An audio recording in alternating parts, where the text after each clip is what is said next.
comment expliques-tu le fait que tu aies eu autant d'argent et que tu perdes tout comme ça? C'est dû à quoi? Il faut que tu nous expliques un peu. La grosse tête. Oui. Tout frais, tout jeune, à 24 ans, 25 ans, être milliardaire. J'avais 3 bulles, j'avais 7 camions de billes, 7 grumiers, j'avais 120 employés, 3 garages, 2 fixes, un à Abidjan, un à Bengrou, où j'avais mon siège. Et ensuite, j'ai compris avec le temps, bon, j'ai eu beaucoup de chance. Je reconnais que j'ai eu énormément de chance. J'ai quelque chose dans ma vie, j'ai appris. Pour la réussite, il y a 3 critères. Donc, quel que soit ce qu'on veut faire, il faut d'abord avoir la foi en Dieu. 1, 2. C'est important. La foi en ce qu'on veut faire. Y croire. 3, persévérer. Persévérer. Dieu dit, quand je te donne, serre-toi et serre. En fait, c'est ça. La clé, c'est ça. Il faut, quand Dieu nous utilise en nous donnant, c'est pour donner. Puisqu'il ne se matérialise, il ne vient pas lui-même donner. Il nous utilise. Il nous met en main ce qu'il veut pour qu'on puisse le servir. Mesdames et messieurs, bienvenue dans la deuxième partie de notre émission Leitmotiv consacrée à M. Khalil Esneh. Un monsieur qui aura connu la gloire, la déchéance, mais qui, à force de persévérance, a fini par réaliser ses rêves. Alors Esneh, on revient sur ton parcours. En 1972, tu travailles pendant près de 10 ans dans le bois à Bengourou. C'est d'ailleurs à cette époque que tu rencontres ta femme. Tu es jeune, milliardaire, mais tu perds tout à cause de l'alcool et des jeux. Tu te retrouves tout seul. Toute ta famille t'a tourné le dos, tes amis te fuient. Comment tu expliques cette déchéance? Et raconte-nous les difficultés que tu vis. Les difficultés, bon, on les rencontre dans la vie et il faut savoir les prendre. Je n'arrivais plus en fait à payer l'école de mes enfants. Et quand en 83 j'ai été vidé du Bénin, je suis revenu, je ne pouvais plus assurer les loyers de ma villa à Marcory résidentielle. J'ai approché la femme de Régivoire, qui était l'agence immobilière, et j'ai demandé de rencontrer le propriétaire. S'il voulait prendre tous les meubles pour éviter un procès, parce que devant Dieu et les hommes, je lui dois de l'argent. Et le gars est venu, il a visité, je lui ai laissé la sono, je lui ai laissé les fauteuils, les lits, tout. On est sorti avec nos habits, les draps et les casseroles. Et j'ai dû prendre la télévision parce que c'était un cadeau de mon père. J'avais un employé, jeune Libanais, que je connaissais depuis à Bengourou, qui a vu un de ses parents qui nous a donné un appartement. Je me suis arrangé tant bien que mal à pouvoir mettre mes enfants sur un lit. Mais par contre, j'ai dormi pendant 14 mois avec mon épouse à même le sol. Et ça, personne n'était informé. Ça a dû être dur pour votre épouse. Très dur. Pour mon épouse, ça a été un calvaire. J'imagine. Je lui dois énormément. On va fêter en septembre nos 42 ans de mariage. Félicitations. Et je lui tire mon chapeau. Parce qu'elle a encaissé, elle a subi, c'est une femme merveilleuse. Elle a été patiente. Ouais. Il y a quelques années en arrière, avant ma chute, cette grave chute, quand j'avais beaucoup d'argent, j'ai un ami qui m'a retrouvé à la station Shell, en face de Motoragri. Et à la station Shell, il vient, il était en larmes, il dit « Mon fils est dehors, il faut que je paye. » Je dis « Attends, arrête, tu as besoin de quoi ?» J'avais une Mercedes, c'était l'époque où j'avais... J'ouvre le coffre, j'ai toujours 10, 15 millions dans le coffre de la voiture, en vrac, comme ça. Et puis il avait besoin de 150 000. Ça, c'était la belle époque. Ouais, je lui ai donné. Et ce monsieur, comme quoi quand on donne, il ne faut pas calculer, il ne faut pas chercher à avoir tout de suite un retour, il faut laisser à Dieu, et laisser Dieu faire. Tout à fait. Laisser Dieu faire. Mais ce monsieur a appris que j'étais dans cet appartement et je dormais à même le sol. Il est venu me voir pendant que ma femme a eu soudain, elle a réalisé qu'elle avait un don de peinture. D'accord. Elle faisait la peinture. On vendait des petits dessins à 1000 francs, 2000 francs pour acheter un pain avec du poisson et de l'huile dedans, pour manger. Mais jamais elle m'a laissé sentir qu'elle m'a donné 1 centime. Ça, c'est bien. Même mon paquet de cigarettes était toujours, même quand elle n'avait pas les moyens, elle achetait en détail. Elle m'achetait des cigarettes et elle mettait dans mon paquet. Je sentais qu'il y avait un plus, mais bon, c'était dans le silence. Et puis ce monsieur est venu me voir, il me dit « Mais qu'est-ce qui se passe, Esneh? Pourquoi tu es... » C'est un gars du Nord. « Pourquoi tu es comme ci? Pourquoi? Qu'est-ce qui se passe? Je suis resté 8 mois en pyjama.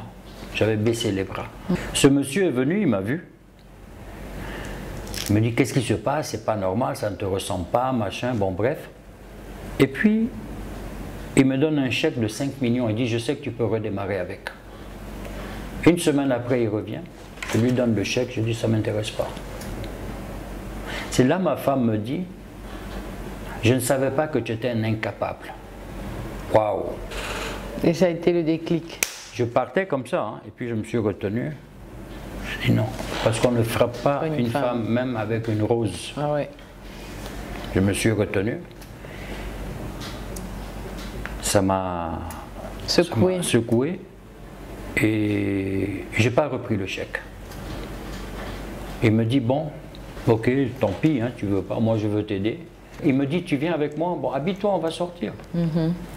Bon, avec ce que je viens d'entendre, et puis un petit sourire de ma femme, c'était un peu pour se faire pardonner. Elle n'avait pas besoin parce que son objectif était bien ciblé. Exact. Je l'accompagne à la banque. Il me dit, tu m'attends, je vais aller faire un petit retrait. Il fait un retrait et puis il s'en va. Et puis il était avec son grand boubou. Et il me dit, Esné, les 5 millions sont avec la femme, moi je suis parti. Pop, il est parti. Je n'avais pas le taxi pour retourner. Je me suis retrouvé devant. Alors les gens commencent à me dire, monsieur, va prendre l'argent. Effectivement, j'étais. Oui, la femme mis même sur le fait accompli, tu n'avais plus le choix de. Donc j'ai pris cet argent et j'ai créé activité culturelle et artisanale abidjanaise à ces 2 ans. C'était pour ma femme, puisqu'elle a découvert qu'elle faisait, elle s'est perfectionnée entre-temps dans la peinture sur soie, elle s'est perfectionnée dans les dessins et tout, elle faisait des trucs magnifiques. Aujourd'hui, c'est elle qui fait ce genre de... Ah d'accord. Voilà, elle fait ça. Okay. C'est des boîtes, elle fait des trucs, du cartonnage. On a continué à travailler et puis j'ai eu la chance d'avoir l'hôtel dont je parlais. J'ai rencontré le propriétaire et puis j'ai pris l'hôtel. Donc ça en fait c'est à la suite de où on vient chercher toutes tes affaires. On a pris toutes mes affaires. Tu laisses la maison, tu pars avec ta femme, tes enfants. J'ai pu acheter les lits après pour ma femme. Ça a été. On a eu des expériences magnifiques sur le plan spirituel dans cette maison, extraordinaire. Suite à tous ces problèmes que j'ai eu à l'hôtel, je me suis retrouvé complètement démuni et je n'arrivais plus même à inscrire mes enfants. À faire face. Je ne pouvais plus. C'est à ce moment-là que tu décides donc de partir en France. Exactement, exactement. Donc, comme on a la nationalité française, je me suis dit je ne veux pas sacrifier mes enfants parce que je sais ce que c'est de ne pas faire des études. Quoique je ne regrette pas trop pour ce que j'ai appris. Mais bon, je veux leur donner la corde pour qu'ils puissent monter. Et la corde, c'est les études. Donc, on est parti en France. C'était le jour de l'anniversaire des 15 ans de ma fille aînée. J'ai essayé de lui arranger un petit gâteau. On lui a fait une fête. Et puis, elle a eu une chance une nuit. C'est que, bon, on nous a mis en classe affaires, en première classe, dans Air Afrique. Donc tu arrives en France, comment ça se passe? Tu trouves un appartement assez vite, tu t'installes avec ta famille? Ça a été très dur parce que bon, je venais d'Afrique, je suis mat. Avec sans aucune garantie en plus? J'ai pas de garantie, personne ne voulait se porter garant. Pas de fiche de salaire? Rien du tout. Ça n'a pas dû être évident. Et j'ai cherché beaucoup de maisons, on m'a fermé la porte plusieurs fois. Mon nom est Khalil Hesné, donc c'est pas Dupont. Ouais. Et voilà, donc, je ne sais pas ce qui s'est passé. Le propriétaire est venu avec l'agent immobilier. On monte dans l'ascenseur. Il dit, écoutez, monsieur Khalil, votre cravate est très belle. Je vous donnerai la maison pour ça. Eh bien. Il m'a réduit à la cravate que je portais. J'ai souri. Merci, monsieur. Il m'a donné la maison. J'ai fait installer. J'ai payé 6 000 francs français la peinture. C'était dur. Et là, tu décides de faire quoi pour pouvoir... Ah non, il n'y avait pas le choix. Hein. Il n'y a pas à faire quoi. Il n'y avait pas le choix. Je suis descendu. Ma femme ne savait pas. Et je mendiais. J'ai tendu la main. On m'a donné des centimes de francs français. Ça a dû être très dur, ça. C'était horrible. Pour toi. C'était terrible.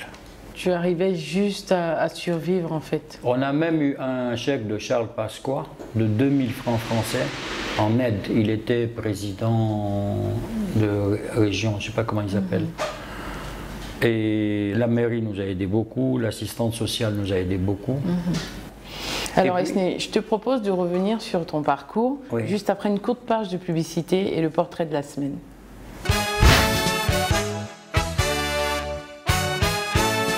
Amis sportifs, bonjour.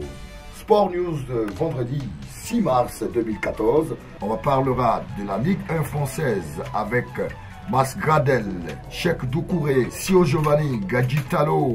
Bonsoir, je suis Serge Dakouri, journaliste sportif sur Ivoire FM, consultant sportif télé. Cela fait 10 ans pratiquement que je mène cette activité parallèlement entre la radio et la télévision ivoirienne. Mes premiers pas dans ce milieu du travail ont été possibles grâce à un ami, Yves Zobo Junior, qui m'a fait l'amitié en 1997 d'intégrer une radio où il était directeur des programmes. Et c'est ainsi que, avec Nasser El Fadel, nous avons en complicité commenté des matchs depuis le stade Félix Houphouët-Boigny. Cette passion pour le football vient de certains reporters sportifs de l'époque qui m'ont bercé depuis l'enfance, notamment Boubacar Kanté qui était sur Radio Côte d'Ivoire, sans oublier la plupart des commentateurs européens qui pour moi sont des références, tels Jean-Michel Larquet, Thierry Roland, et aussi des consultants comme le célèbre entraîneur français Giroud. C'est vraiment de manière insolite que j'arrive à la télévision. Je buvais un café avec paix à son âme, monsieur le maire, Ibrahima Traoré, et Fernand qui arrive et dit « Ah, monsieur le maire, j'ai un consultant pour le match Real Madrid-Werder de Brême, mais malheureusement, il me fait faux bon, il me faut quelqu'un tout de suite pour le remplacer au pif. » Et monsieur le maire, paix à son âme, qui dit « Mais Dakouri peut le faire, peut-être même mieux que celui que tu as programmé. » Et Fernand me pose la question de savoir est-ce que j'ai déjà fait une émission. Je dis non, mais il me demande est-ce que je suis documenté sur ce sujet Real Madrid-Werder. Je dis oui, il n'y a aucun problème. Il dit bon, il est 16h30, à 17h45, il faut être sur le plateau de la RT.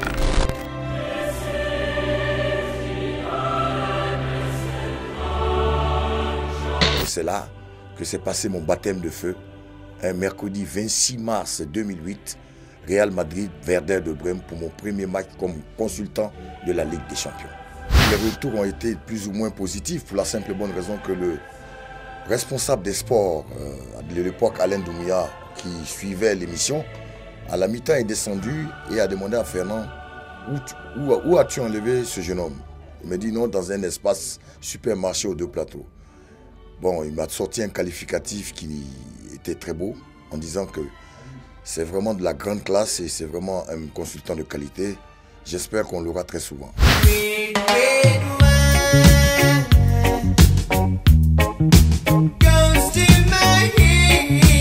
Je pense que quand vous exercez une passion qui devient un métier, vous êtes encore plus à l'aise. Ajoutez à cela le relationnel qu'on en tire. Oui, aujourd'hui, grâce à la télévision et grâce aux médias, j'accède très facilement dans les bureaux, j'accède très facilement vers le cercle fermé de certains hommes d'affaires et j'ai aussi beaucoup de sollicitations de part et d'autre. Sans oublier que ce métier de journaliste sportif m'a amené à un moment donné à être dirigeant d'un club de la Côte d'Ivoire qui est l'Africa Sport de 2009 à 2011.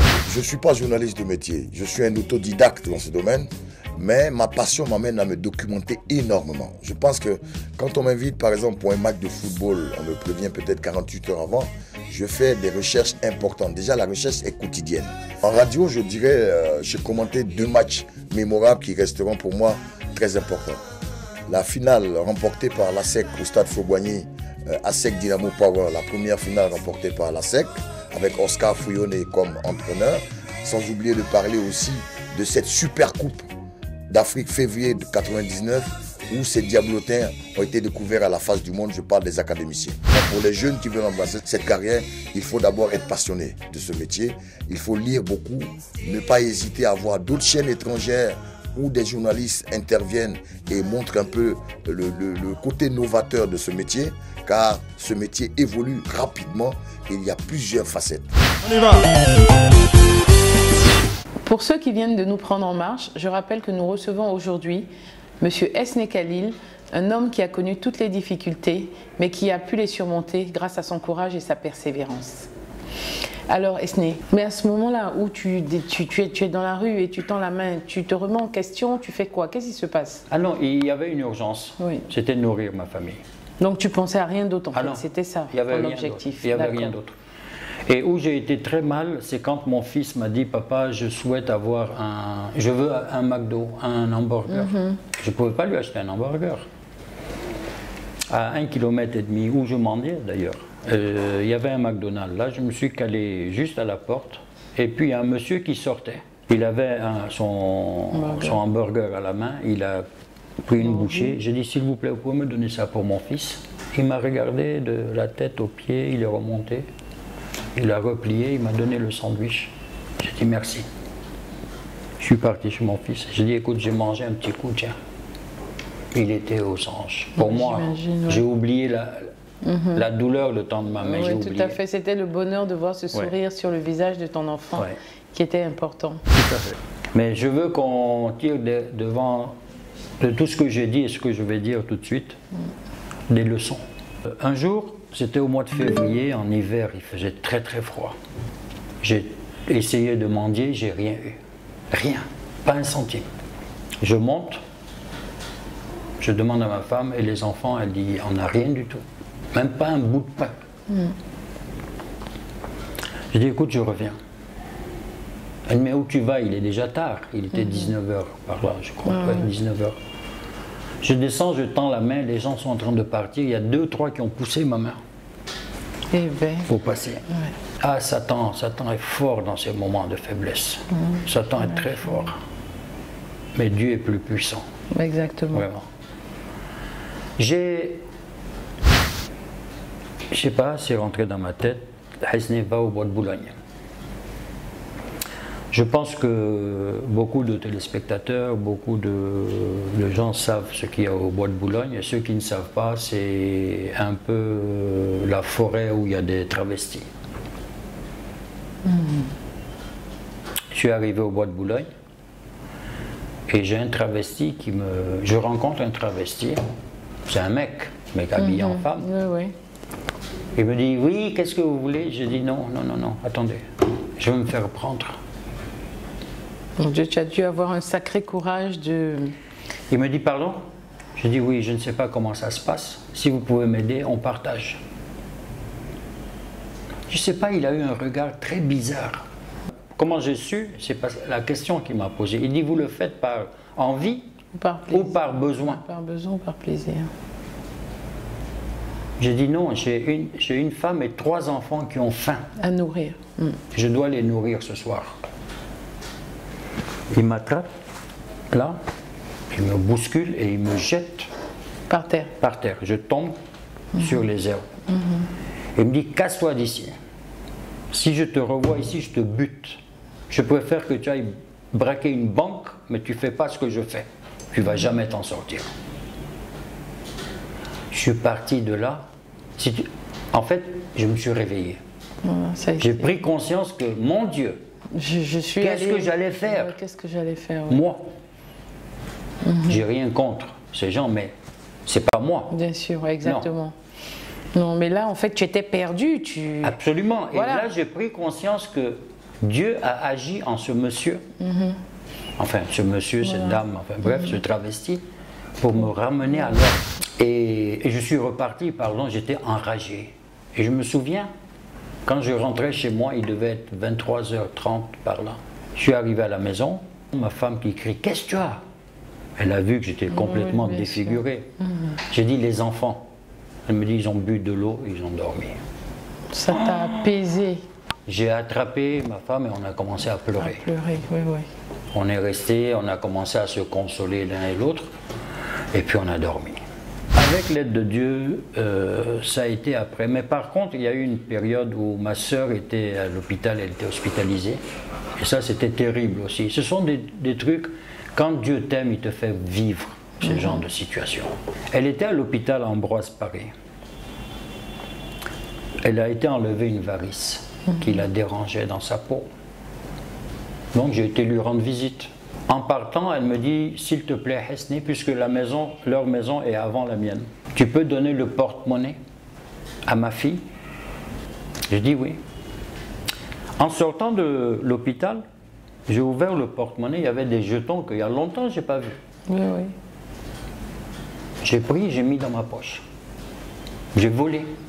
Oui, bien sûr. Mais tu n'avais pas d'autre solution? J'ai fermé et j'ai commencé à pleurer. J'ai dit, Hesni, t'es pas descendu si bas. Tu m'en dis, il ne faut pas voler. J'ai repris cet argent, j'ai remis dans le porte-monnaie, j'ai refermé et puis je suis monté chez ma nièce.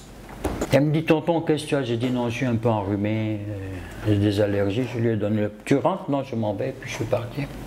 Pendant toute cette période que je raconte, j'avais le terrain de ce centre en vue. J'étais en train d'avoir ce terrain. Je l'ai acheté le terrain à 47 millions de francs.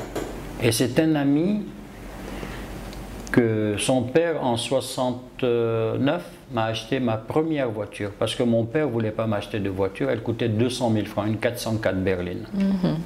Donc quand son père m'a vu, père sur leur âme, quand son père m'a vu, il m'a dit, qu'est-ce que tu as, t'es pas bien? J'ai dit non, je veux acheter la voiture, papa ne veut pas me l'acheter. Il m'a dit c'est combien? Je lui ai dit 200 000, il m'a fait rentrer dans son magasin, il m'a donné les 200 000, il m'a offert la voiture, ma première voiture. Ce monsieur vit aux États-Unis maintenant, on est toujours en contact. Le fils, hein, qui était mon ami, enfin qui est mon ami, qui est mon frère. Alors bien heureusement, après tu as une opportunité d'achat de terrain, tu arrives à avoir, tu arrives à avoir de l'aide d'une personne, d'un de tes proches, et même à rencontrer le président Jacques Chirac qui va plaider en ta faveur. Tout à fait. Est-ce qu'à ce moment-là, tu te dis que c'est le bout du tunnel? Oui, effectivement, j'avais des soucis avec l'administration, on ne voulait pas me donner le terrain, et puis c'était va-et-vient, et demain, après-demain. J'ai mis 9 ans. Hein, donc on te mettait des bâtons absolument. Et puis, bon, j'arrive à écouter les messages. J'ai eu cette chance. Et je souhaite que tout le monde soit attentif aux messages qu'on reçoit dans l'oreille. La petite voix. Il faut arrêter de se taper sur la poitrine en disant « moi je ». Parce qu'on n'est que par la volonté de Dieu. Exact. Je pars en France. J'essaie tant bien que mal à trouver des possibilités d'aller voir. De pouvoir le rencontrer, oui, parce que c'est... Et je rencontre une personnalité politique qui était du RPR à l'époque. Et je lui explique mon problème. Il me dit ok. Il m'appelle un jour, il me dit il faut aller voir le président Chirac, qui me reçoit à l'Élysée. Comme d'habitude, il est jovial, il vit, c'est un bon vivant, il est extraordinaire. Oui, quelqu'un qui aime rigoler, qui aime chahuter. Et je lui ai expliqué mon problème. Donc il m'a envoyé chez Michel Roussin, qui était le ministre de la Coopération, je crois, qui lui m'a envoyé chez son directeur technique. Après quelques jours, on me rappelle, on me dit le dossier il est clean. Je dis oui, moi je suis convaincu, mais entre moi et les décideurs, j'ai un souci. Ils m'ont dit bon allez, on va faire le compte rendu. Il va faire le compte rendu à son ministre, qui lui va faire le compte rendu au président Chirac. Et j'ai été voir. Et puis un jour, j'étais à Tours, je reçois un coup de fil, c'est l'Élysée. Monsieur Khalil, vous avez rendez-vous à telle heure avec le président Chirac. Je prends le TGV et puis je m'en vais.